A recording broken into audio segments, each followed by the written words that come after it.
Good morning, students. In this video, we are going to start from the point where we had left in the previous video. So, we were on the situation that the fuel has entered into this chamber and the eccentric cam, the smaller portion of the eccentric cam has actually come in contact with the rocker arm, and we can see this is small spring.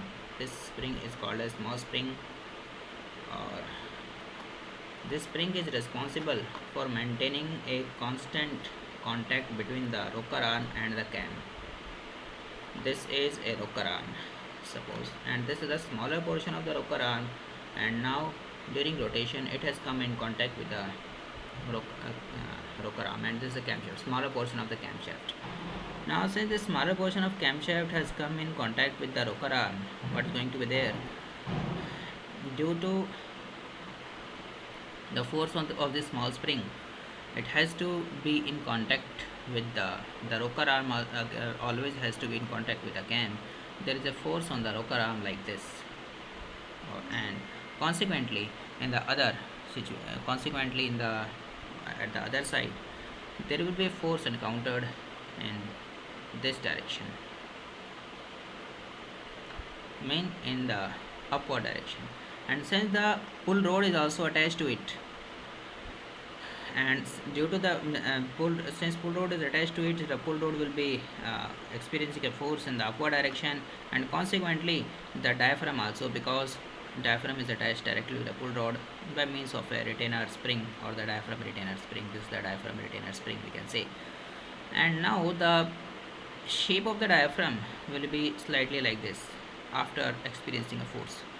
Mean when this is a chamber, it was already closed now because the inlet valve has closed after the fuel has entered into this chamber.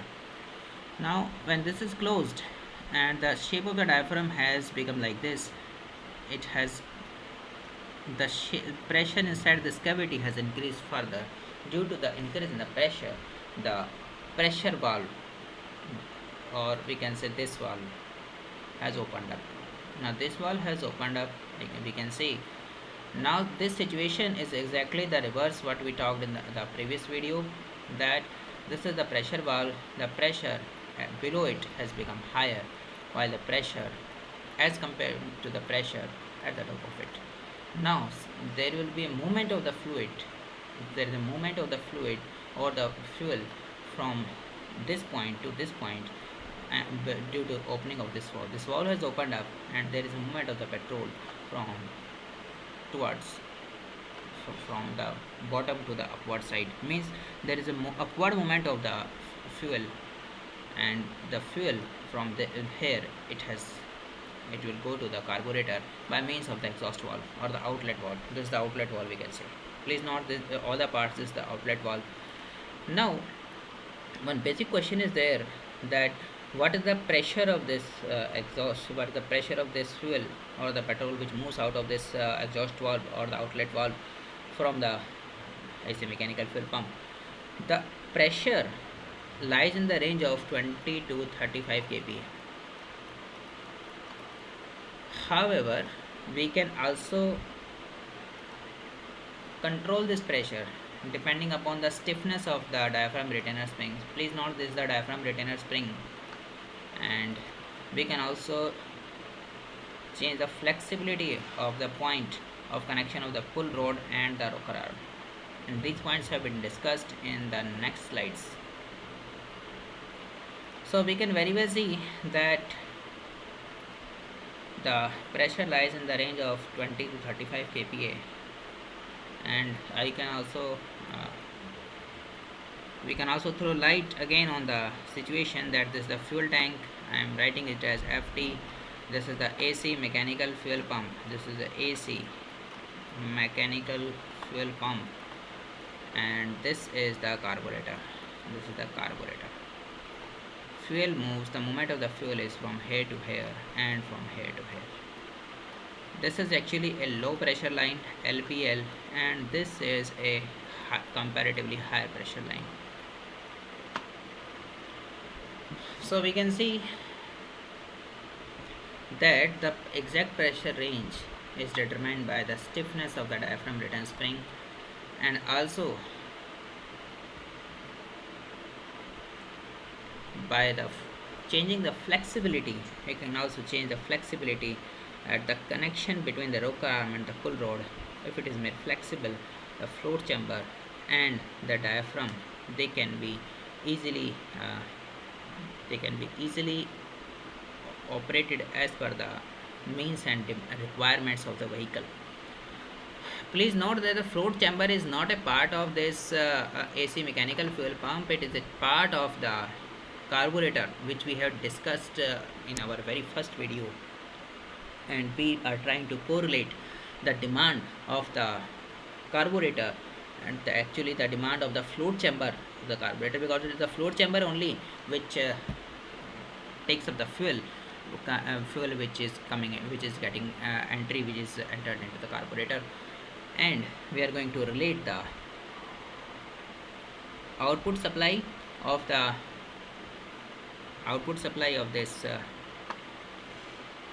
pump to the input of the carburetor.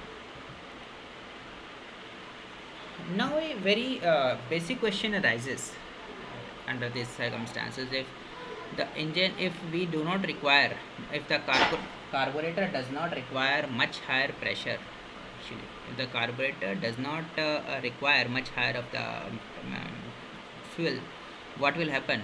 The cam which is associated with this pump will always rotate, but there is no requirement or very less requirement of the petrol in the fuel tank or in the float chamber. Not in the fuel tank, in the float chamber there is very little requirement, while the camshaft is always in rotation. What will happen? This is the situation. Now these things, now we can also we will be able to answer this question when we just pay little attention towards this paragraph. When the float chamber of the carburetor is completely filled up, there is actually no need.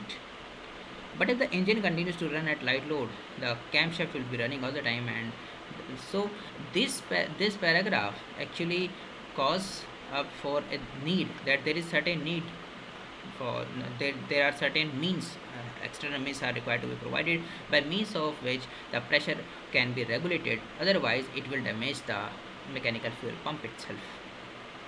The first thing is the diaphragm return spring, which we have already talked about. Now it remains fully or partially compressed depending upon the line pressure, even though the rocker arm continues to move up and down due to the eccentric. The rocker arm, let us go to the previous slide. Now that this rocker arm, it can keep on moving up and down, or moving up and down mean the diaphragm can it can move either clockwise or anti-clockwise. But if we are going to pre-compress the spring, the diaphragm retainer spring, we may be able to restrict the movement of the diaphragm. So under those conditions, even if the cam continuously keeps on rotating, continuously keeps on moving, and the rocker arm also, it goes on it goes on experiencing the movements either in clockwise or anti-clockwise directions about this pivot point, the diaphragm may or may not move at all, or it may move only very slightly, because we have fully or partially compress the diaphragm retaining spring. This could be one way of controlling the output of this pump to the carburetor. The second way which we can see in this video is the changing the flexibility of the connection point between the rocker arm and the pull rod. Then also we will be able to control the supply of the fuel, the output of this pump to the carburetor.